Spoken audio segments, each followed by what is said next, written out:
Марго только недавно переехала в новый город вместе с семьей. В школе она оказалась одной из немногих темнокожих учениц, и это сразу привлекло к ней ненужное внимание.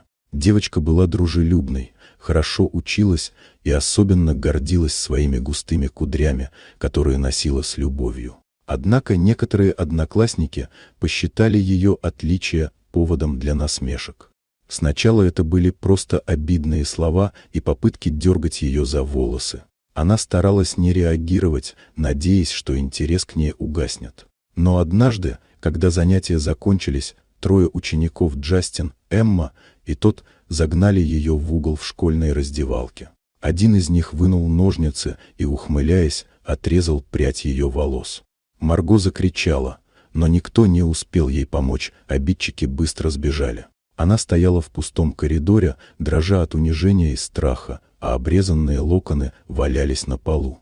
Дома она рассказала обо всем родителям. Отец внимательно выслушал ее, и его взгляд стал холодным и сосредоточенным.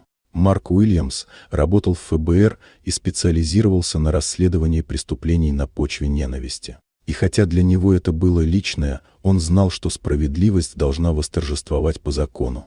Используя свои связи, он быстро выяснил имена и адреса обидчиков. Все трое оказались детьми влиятельных родителей, привыкших решать проблемы деньгами. Однако на этот раз все было иначе. На следующей неделе в школе состоялось собрание. В кабинет директора пригласили семьи всех участников инцидента. Марк изложил факты, предъявил записи с камер наблюдения и показания свидетелей. Дело приняли всерьез.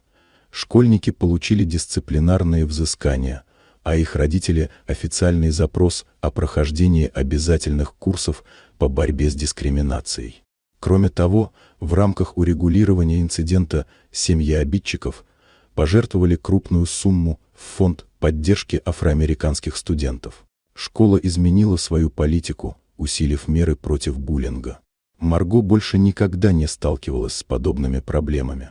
Теперь она знала, что рядом есть люди, которые всегда готовы ее защитить.